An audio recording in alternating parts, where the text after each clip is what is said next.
సిద్దిపేటలో మా అభ్యర్థిని గెలిపిస్తే మంత్రిని చేస్తా అంటూ రేవంత్ రెడ్డి మాట్లాడినటువంటి మాటలు ఇలా విపరీతంగా వైరల్ అవుతూ ఉన్నాయి. ఎందుకంటే సిద్దిపేటలో వాళ్ళ అభ్యర్థిని గెలిపిస్తే మంత్రిని చేస్తారట. ఎందుకంటే ఇప్పుడు గెలవలేదు కాబట్టి. అంటే హరీష్ రావును ఓడిస్తే ఖచ్చితంగా అక్కడ ఓడించినటువంటి వ్యక్తిని మంత్రిని చేస్తా అని చెప్పి అంటూ ఉన్నారు. అయితే ఈ పంచాయతీ అంతా ఎందుకు, ఈ లొల్లంతా ఎందుకు? అసలు సిద్దిపేటలో రేవంత్ రెడ్డే పోటీ చేస్తే అయిపోతుంది కదా. ఇప్పుడు రాష్ట్రం అంతా బ్రహ్మాండంగా పరిపాలిస్తున్నాడు, బ్రహ్మాండంగా అందరికీ అన్నీ సమకూరుస్తున్నాడు, అభివృద్ధి పరుగులెత్తుతూ ఉంది, 3 ట్రిలియన్ ఎకానమీ దిశగా పరిగెడతా ఉంది. కాబట్టి ఎట్టి పరిస్థితులల్లా రేవంత్ రెడ్డే పోటీ చేసి సిద్దిపేటలో గెలిపిస్తాం అని చెప్పి కాంగ్రెస్ కార్యకర్తలు అంటూ ఉన్నారు. అక్కడి కాంగ్రెస్ కార్యకర్తలు అంటున్నారు, అన్న కొడంగల్లో ఆడాయిడు ఎందుకే పోటీ చేసుడు, మా తాన్నే పోటీ చేయి, నేను గెలిపిస్తాం, మీకు మేము దగ్గరుండి గెలిపిస్తామని కాంగ్రెస్ కార్యకర్త మొత్తుకుంటా ఉన్నాడు నిన్నటి నుంచి. సిద్దిపేటలో హరీష్ రావును తట్టుకొని ఎవరన్నా ఇప్పటిదాకా నిలబడ్డట్టు కానీ ఎవరన్నా గెలిచినట్టు కానీ ఉన్నదా అసలు చరిత్రలో? ఎక్కడన్నా జరిగిందా ఎప్పుడన్నా? సరే, మంచివాడు మంటలు కలిసిపోతారని ఒక సామెత ఉంటుంది. మేబీ చెప్పలేం, భవిష్యత్తులో అది కూడా జరుగుతుంది. అయినప్పటికీ కూడా అక్కడ ఉన్నటువంటి మెజారిటీ, ఆ ప్రజల మెప్పు, హరీష్ రావు పైన వాళ్ళకు ఉన్నటువంటి నమ్మకం చూసినాక కూడా కాంగ్రెస్ అభ్యర్థి గెలిస్తే బాగుండని అనుకోవడం అనేది మన అత్యాశ అయిపోతుంది అని అంటూ ఉన్నారు. ఆశ పర్వాలేదు, గెలవాలని ఆశ ఉండాలి, జీలు ఉండాలి, కానీ అది అత్యాశ అనిపిస్తూ ఉంది. అందుకే కొడంగల్లో కాదు, కామారెడ్డిలో ఎందుకు పోటీ చేసినావు, సిద్దిపేటలో పోటీ చేసినట్టు అయిపోతుండే మొన్న, చూపిస్తున్న నీకు సమాధానం అని చెప్పేసి అక్కడ ఉన్నటువంటి వాళ్ళు చాలామంది మాట్లాడుకుంటారు. ఇక చూడండి, మేము మీ వివక్ష చూపం, పేదల కోసమే పనిచేస్తాం. అట్లనా పేదల కోసం పనిచేస్తావు? ఇక్కడ పేదలను ఒకసారి ఏం చేసినావు చూడు. పేదల కోసం పనిచేసిన అన్నావు కదా, పేదలకు ఏదైనా అవస్థ అయితే తమరు ఏం చేసినారో ఒకసారి చూడండి. ఒకసారి పేదల గురించే కదా మాట్లాడేది. చాలామంది లైవ్లో కాల్స్ చేస్తూ ఉన్నారు, నేను తప్పకుండా తీసుకుంటా.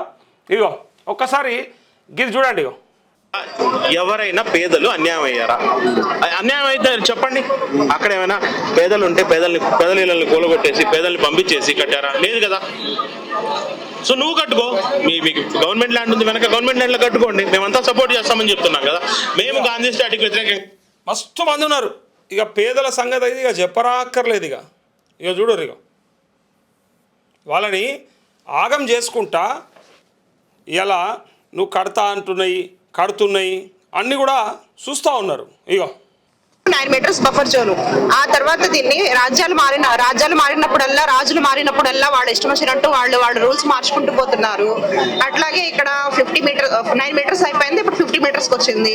ఈ 50 మీటర్స్ రూల్ ఎప్పుడు వచ్చింది? మా బిల్డింగ్స్ కన్స్ట్రక్షన్ చేయకముందు మీరు 50 మీటర్స్ పెట్టుంటే అప్పుడు ఆ బిల్డర్ అదే పర్మిషన్ తీసుకొచ్చి ఈ రోజు మేము లాస్ అయ్యే వాళ్ళం కాదు. అప్పుడు మీరు ఎందుకు ఇచ్చారు పర్మిషన్? అప్పుడు పర్మిషన్ ఇచ్చి ఎవరిని ఇబ్బంది పెట్టాలనుకుంటున్నారు?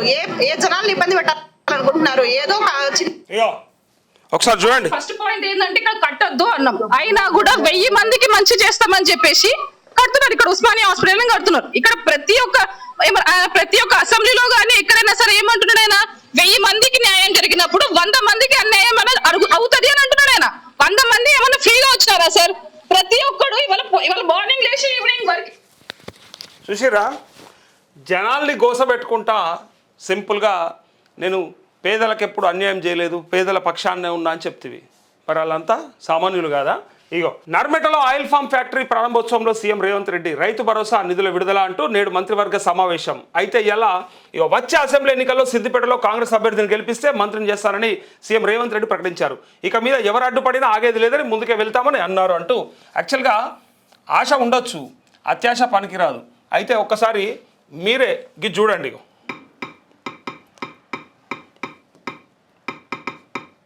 ఎందుకంటే జనాలకు అర్థం కావాలి, గతంలో ఎవరు గెలిచిండ్రు, ఎంత మెజారిటీతో గెలిచిండ్రు, ఎంత గెలుస్తున్నారు, ఇప్పుడు ఎట్లా ఉండబోతుంది అనేది కూడా ఒకసారి ఊహించాలి. ఒక్కసారి చూడండి. Telangana assembly election 2023 Siddipet. నేను హరీష్ రావును పొగడడానికి కాదు, హరీష్ రావును ఎత్తుకోవడానికి కాదు, కానీ ప్రజాదరణ కలిగినటువంటి నాయకుడి గురించి తప్పకుండా మాట్లాడాలి. ఎలా తమరు ఓడిపోయినారు కామారెడ్డిలా, నువ్వు ఓడిపోయినావు కామారెడ్డిలా, కానీ హరీష్ రావు పోయి గెలిపించిన సందర్భాలు చాలా ఉన్నాయి. ఆయన పోతే క్యాండిడేట్లు గెలిచిన సందర్భాలు చాలా ఉన్నాయి. ఒక్కసారి ఇది చూడండి. తన కాన్స్టిట్యున్సీ గురించి కదా మాట్లాడింది. తన్నీరు హరీష్ రావు 1,05,000 ఓట్లతోని, ఎంత 58% ఓట్లతోని 20% ఓట్లు మెజారిటీ ఆయనకు వచ్చినాయి. నేను హరీష్ రావు గురించి గొప్ప చెప్పట్లేదు, కానీ సిద్దిపేటలో ఏం జరిగింది, గతంలో ఏముండే, ఇప్పుడు భవిష్యత్తులో మీ ఎక్స్పెక్టేషన్ ఏంది?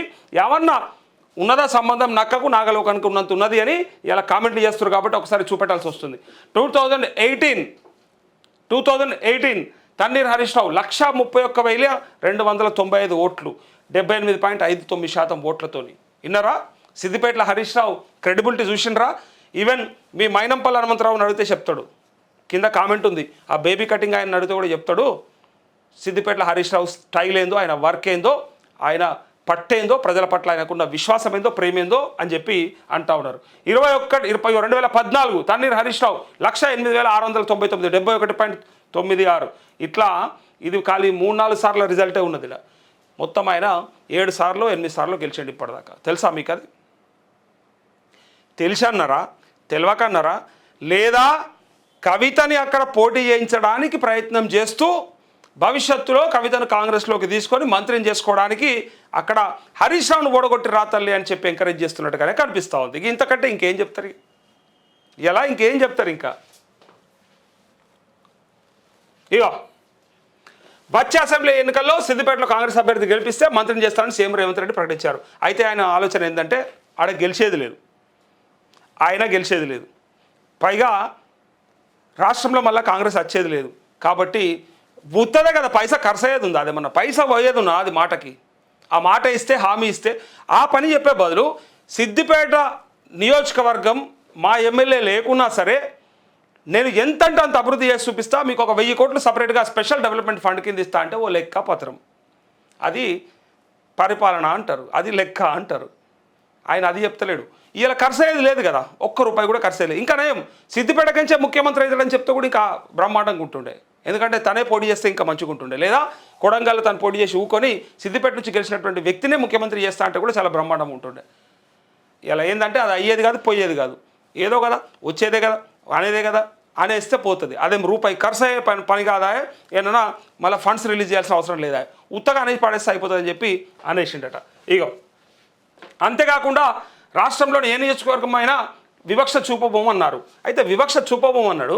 మళ్ళా నేను తుమ్మల నాగేశ్వరరావు పేరు తీసుకుంటే ఆయన ఏమంటారంటే, ఇలా ఇక్కడ నర్మెటలో ఈ ఆయిల్ పామ్ ఫ్యాక్టరీ ఏదైతే ఉందో దీనికి సంబంధించి ఇలా జరుగుతున్నటువంటి అభివృద్ధి ఏదైతే ఉందో ఇదే మా కొడంగల్ నియోజకవర్గంలో కూడా కావాలని కోరుకుంటున్నా అని చెప్తాడు. ఎవరన్నా ముఖ్యమంత్రి గట్ల చెప్తాడా? నా నియోజకవర్గం అని చెప్తాడా? ఉంటే గింటే ప్రేమ లోపల పెట్టుకోవాలి. రాష్ట్రమంతా కదా మిమ్మల్ని గెలిపించింది. కొడంగల్లో నేను ఎమ్మెల్యే చేసి ఉంటారు, కానీ ముఖ్యమంత్రి చేసింది రాష్ట్రం కదా. సో రాష్ట్రమంతా కావాలని కోరుకోవాలి, ఓ ఆదిలాబాద్ కోరుకోవాలి, లేకపోతే ఇంకో సంగారెడ్డి కోరుకోవాలి, లేకపోతే ఇటుపక్క ఖమ్మం కోరుకోవాలి, నల్గొండ కోరుకోవాలి, లేకపోతే మహబూబ్నగర్ అనాలి. కానీ కొడంగల్కి కూడా ఒక ఫ్యాక్టరీ కావాలని అడుగుతున్నావు అంటే ముఖ్యమంత్రి అయ్యి ఉండి మంత్రులను అడుక్కోవడం ఏంటే అని కామెంట్ చేస్తూ ఉన్నారు. మళ్ళా నాకు అట్లా ప్రాంతీయ భేదం లేదంటివి, ప్రాంతీయ తత్వం లేదంటివి, నీ ప్రాంతం గురించే మాట్లాడుకోవాడుతీవి. మొదటి ముద్ద నా మహబూబ్ నగర్కి అని చెప్పినావు, ఇలా నీ కొడంగల్కే పెట్టుకుంటా అని చెప్పవాడుతీవి. ఇగో ఒకసారి ఇది చూడండి. ఇక ఆయన ఎట్లాంటి మాటలు మాట్లాడుతారో ఒకసారి చూడండి. నిన్న మాట్లాడినటువంటి మాటలు మీకు వినిపిస్తా.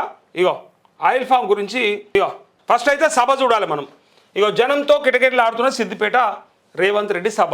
ఎంత కిటకిటలు ఆడుతుంది చూసిరా, కిటకిటలు ఆడుతుంది. ఇగో ఇదంతా జనమే కిక్కిరిసిపోయిండ్రు. సరే ఇది వాళ్ళకు ప్రజలు ఆదరించలేదా, ప్రజలు పట్టించుకోలేదా, పక్కకు పెడదాం. అయితే ఇంకా ముచ్చట ఏంటంటే ఇంకా గమ్మతి మాట మాట్లాడారు. ఇగో సిద్దిపేటలో రేవంత్ రెడ్డి మాట్లాడుతుండగా సభ నుండి వెళ్ళిపోతున్న జనం చూసిరా, సభ నుంచి ఎట్లా పోతున్నారు చూసిరా, జనం వెళ్ళిపోతూ ఉన్నారు. అయితే ఇక్కడ మనందరికీ మింగుడు పడని ముచ్చట ఏంటంటే ఇగో ముఖ్యంగా నాకు అస్సలు మింగుడు పడలేదు. ఇగో కొడంగల్ కట్టాల్సిందే, వద్దంటలే నేను. కొడంగల్కి ఏమి ఇవ్వాలని అది ఇవ్వాల్సిందే, తప్పకుండా ఇవ్వాల్సిందే. కానీ కామారెడ్డి కూడా ఉంది కదా, ఖమ్మం కూడా ఉంది కదా, నల్గొండ కూడా ఉంది కదా, నిజామాబాద్ కూడా ఉంది కదా, ఇంకా చాలా ఉన్నాయి కదా. ఆదిలాబాద్ జిల్లా ఉంది, నిర్మల్ ఉన్నది, జగిత్యాల ఉన్నది, కోరుట్లు ఉన్నది, ఇటుపక్క కాస్తే ఇంకా సంగారెడ్డి ఉన్నది, ఇంకా చాలా ఉన్నాయి. సో ఇది వదిలేసి ఆయన నా కొడంగల్కి కావాలని కోరుకుంటున్నా అంటే ఒకసారికి చూడండి.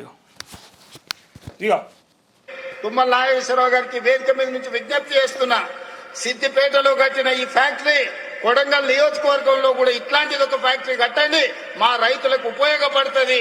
దయచేసి తుమ్మల గారు, అదేవిధంగా మిత్రులు దామోదర్ రాజనరసింహ గారు, మహబూబ్ నగర్ జిల్లా ఇన్ఛార్జ్ మంత్రి. ఎవరికి ఉపయోగపడుతుంది తెలుసా? మా రైతులకు అని కాదు, మన అల్లునికి ఉపయోగపడుతుంది. అలా అట్లాంటి ఫ్యాక్టరీ ఒకటి కడితే ఇక భూములన్నింటిని కూడా సేకరించవచ్చు, ఆ ఫ్యాక్టరీని దారదత్తం చేయొచ్చు, ఆ ఫ్యాక్టరీ పేరు మీద మంచి దందాలు చేసుకోవచ్చు. అది అలా ప్రయత్నం. జనం అంటారు కొడంగల్కి వస్తే నీ ఫార్మాసిటీ ఏది, నీ ఇంకా గమ్మత్తుడు ఏమేమో చెప్పిండు కదా, ఇక గాంధీ సరోవర్ ఏంది, మూసి ప్రక్షాళన ఏంది, పైగా సుందరీకరణ ఏది, ఎన్నున్నాయి చూసిరు కదా. ఇన్ని మాటలు చెప్తివి, బ్రహ్మాండమైనటువంటి ఆలోచన అంటివి, చివరికి నా నియోజకవర్గానికి ఇయ్యవా అని చెప్పి మంత్రిని అడుగుతున్నావు అంటే ఎక్కడున్నావు చూడు. ఇక మన పరిపాలన ఎంత బ్రహ్మాండంగా ఉందో చూడు. ఇక ఆయన తన నియోజకవర్గానికి అడుక్కుంటుండు. ఇక ఇంకో గమ్మత్ మాట మాట్లాడండి. ఇగో ఇవాళ రేపు ఒకప్పుడు కటింగ్ చేయాలి, మంగళ షాప్లో చేయాలంటే నామోసిగా ఫీల్ అయ్యేది. మంగళంలో వృత్తి మనం చేస్తామని. ఇవాళ జూబ్లీస్ బంజారాలో చూస్తే పెద్ద పెద్ద రెడ్లు, పెద్ద పెద్ద కమ్మోళ్ళు, తుమ్మల నాగేశ్వరరావు గారు చుట్టాలు, మా చుట్టాలు అందరు కూడా బ్యూటీ పార్లర్లు పెట్టుకొని పెద్ద పెద్ద మంగళ షాపులు నడుపుతున్నారు. అంటే ఆ ఉద్దేశం ఏంటి తెలుసా? ఏం చెప్తాం ఇక ఆయన మాట్లాడిన మాటలు. అయితే ఇక్కడ ఇగో ఈయన అన్నాడు కదా, ఇట నర్మెటలో ఉన్నట్టు మా నియోజకవర్గంలో కూడా కావాలని అడిగాడు కదా, దానికి జనం ఏమంటారు ఒకసారి చూడండి. ఇగో మొన్నటిదాకా కేసీఆర్ ఇచ్చిన ఉద్యోగ నోటిఫికేషన్స్ అనుకున్న, ఇప్పుడు ఫ్యాక్టరీలు బిల్డింగ్లు కూడా చెప్పుకుంటున్నారా? చీచి, దీనికన్నా నలుగురి చీచి ఎంత మాట అన్నారా జనాలు. ఇగో సిగ్గు శరం లేని అబద్ధాల బతుకులు తూ. ఇక అబ్బా అసలు ఇవి చదవబుద్ధి కాదు. నాకు నిజంగా చెప్పాలంటే ఈ కామెంట్లు చదవబుద్ధి కాదు. దారుణమైన కామెంట్స్ ఉంటాయి. ఎందుకంటే అసలు అది దాని ఫౌండేషన్ ఎన్నడేసిండ్రు, అది ఎప్పుడు మొదలైంది, ఇలా ఆయన చెప్పిన విధానం ఏందో ఒక్కసారికి చూడండి. ఇగో ఎందుకంటే సాక్ష్యాధారాలు లేకపోయినా, కొన్ని రుజువులు లేకపోయినా ఏమనుకునే ప్రమాదం ఉంటుందంటే, నిజమేనేమో రేవంత్ రెడ్డి కడుతుండేమో ఇది అని అనుకునే ప్రమాదం ఉంటుంది. ఒక్కసారికి ఇదేందో చూడండి. ఇగో ఆయన చెప్పిండు కదా, ఇది మా మెదడును రంగరించి మేమే కష్టపడి మా నిధులతోని మా ప్రయత్నంతోనే ఇలా కర్మగా ఏదంటారు ఆ ఆయిల్ పంప్ ఫ్యాక్టరీ అవుతా ఉన్నదని చెప్పిండు కదా. ఒక్కసారి మీకు ఒక ఉదాహరణ చూపిస్తా, ఒక సాక్ష్యం చూపిస్తా, మీరే అర్థం చేసుకోండి. ఎందుకంటే మళ్ళా గింత నిస్సిగ్గుగా అబద్ధాలు ఆడొద్దు. ఆడితే మనలాంటి వాళ్ళ దగ్గర సాక్ష్యాలు ఉంటాయి, మనలాంటి వాళ్ళ దగ్గర ఉదాహరణలు ఉంటాయి, చాలా లెక్కలు ఉంటాయి. చూపెట్టాలంటే ఇక ఒక్కసారి ఇది చూడండి. ఇగో మీకు అర్థమైపోతుంది. అరే గింత అబద్ధం ఉంటుంది, ముఖ్యమంత్రి అంటేనే మేము ఏమనుకున్నాం, కానీ మరి గింత ఓపెన్గా అబద్ధం ఆడతాడా అని అనుకోవాలి. ఎందుకంటే మంది కూటిన బిడ్డలు మా బిడ్డలు అనుకునే ఆలోచన ఉంటుంది కదా వీళ్ళకి. చూడుర్రి, ఇది చూసినాక మీరే చెప్పురు.